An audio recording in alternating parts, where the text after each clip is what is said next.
Welcome back to my YouTube channel. Make sure to like and subscribe to the channel for more interesting stories like these. Now, let's get into today's story video. AITA for not helping my sister to remove something that insults her. My sister had an affair with her husband. Her spouse owns a restaurant. He owns one of those odd eateries with strange food names. Everything is a one-liner. I'm not a fan since I find it humiliating, but the food is delicious. After the divorce was finalized, he introduced a menu item called Sarah's Cheating Chicken. My sister's name is something really generic. I know at least 19 Sarahs. Sarah was upset when a friend sent her the menu. She approached me and asked for my assistance in taking it down. I'm not a lawyer and don't want to become one, although I've taken corporate law classes and have attorneys as friends, but I refuse to assist her. In my perspective, she deserves it, and I'm not going to get involved. Because the only people who would know who this is about already know the narrative. There isn't much of a case for defamation. There are far too many Sarahs in the world. We had no choice but to submit a stop and desist letter. But that is not legally binding, and it is inconvenient. When I told my sister, she became enraged and informed our parents, who claim that what her ex is doing is worse than what she did. AITA? Story 2. AITA for telling my girlfriend she ruined my night by insisting she comes along. For the last year, my girlfriend and I, both 20F, have been dating. Jane, my partner, and I have distinct social circles. Jane doesn't get along with my pals, yet she insists on accompanying us on our evenings out in. It's quite awkward since, despite the fact that she's also a woman, these get-togethers are no partners allowed gatherings. It's also uncomfortable since she doesn't get along with anybody. Jane was furious because I was invited to one of their gatherings without her. I'll be gone from 10 a.m. Friday till Saturday afternoon. She doesn't mind if both of us leave, but it's a problem without her. I told her I'd go later and attempt to return early, but she wouldn't have it. I had to drag her along, and it was a misery. The vibe was down, and no one was having a good time since all of my friends appeared to be walking on eggshells around her.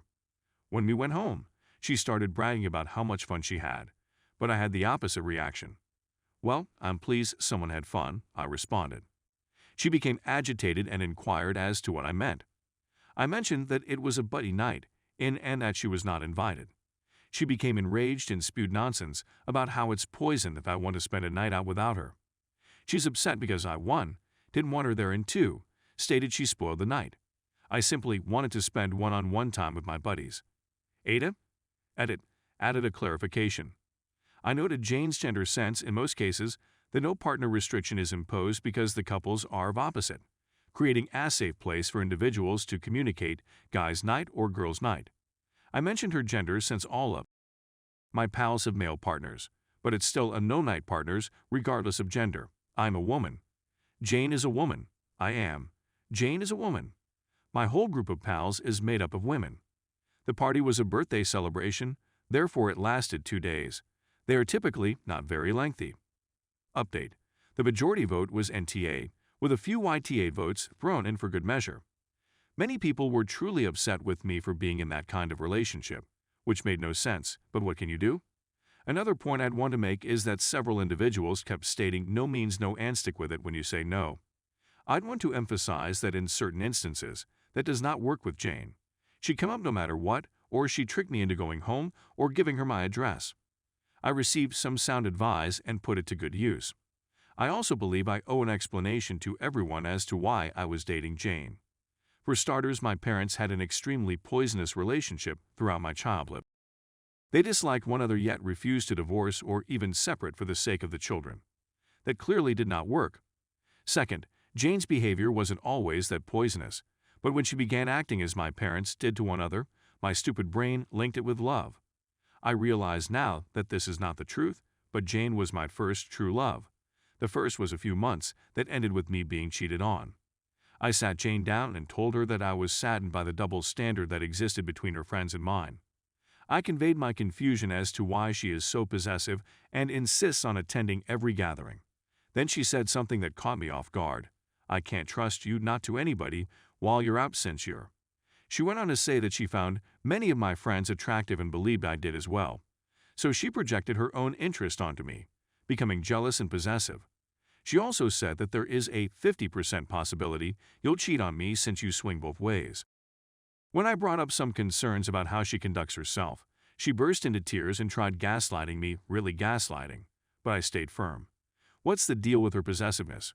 She simply is, she says, and she does it because she loves me. I was taken aback. I needed time to calm down and reflect, but I took the choice to end my relationship with Jane. I don't want biphobia to be a part of my life. I told her, but she didn't take it well. While I was on the phone with one of my friends, I discovered that all of the cash in my handbag, about PS 100, had vanished, along with my credit card that has since been sorted. When I called her out, she became enraged, and I fled for my own safety. I'm presently sleeping at a friend's house. Jane refused to go and things were getting hairy. But I contacted the authorities and she was taken, but I didn't feel secure being home alone after all that.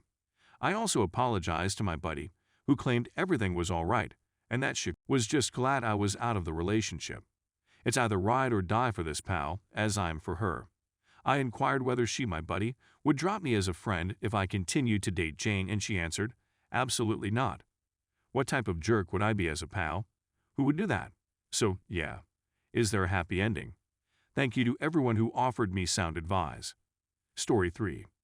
AITA for not returning a family heirloom to its rightful owners. This extends all the way back to 2015.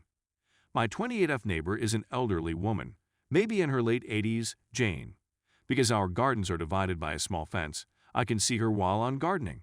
I was cutting weeds along the fence in September 2015 when her son's vehicle pulled up. He was on his way to drop her off. He led her to the door, and she seemed to be disturbed. It turned out that it was her birthday, and her son had forgotten. This woman is incredibly kind. Extremely, really excellent. So I went home, talked it over with my mom, and we decorated our living room, bought her a cake, and invited her over for supper.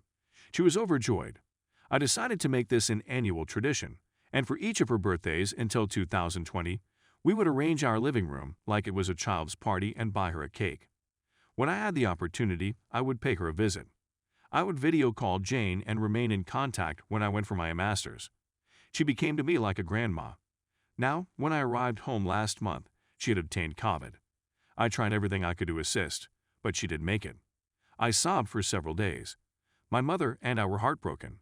She had become an important part of our life. Now comes the difficult part.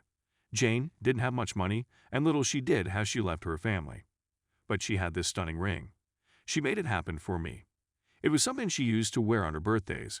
Her family asked that I return the ring, which they said was a family relic. I flatly refused. That was all I knew about her. When her son arrived, he threatened to sue me. When I informed him that it was particularly handed to me, he attempted to push his way into the home. I had no idea what the big fuss was. I was receiving threatening letters and phone calls. Last week, I was even followed from the grocery store by Jane's daughter in the vehicle behind me. It turns out that the ring is really valuable.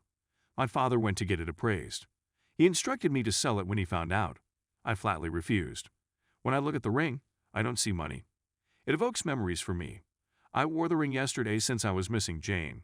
Her daughter arrived at my door, as has been customary, and she lost IT. She violently assaulted me, yelling that I had stolen from her mother, that I had deceived her out of all that money, and other filthy nonsense. My mother contacted the cops, who hauled her away. My mother suggests that I just return the ring. Even though it has sentimental value or has memories for me, it is still a family heritage. And as much as I adored Jane, I wasn't her family. I'm not going to do it. I'd want to give the ring to my kid in the future and tell her about the wonderful old woman who lived next door and enjoyed having her birthday honored, taught me all her recipes, and would come over for tea. So AITA for refusing to restore the family treasure to its rightful owners, and instead wanted to retain it.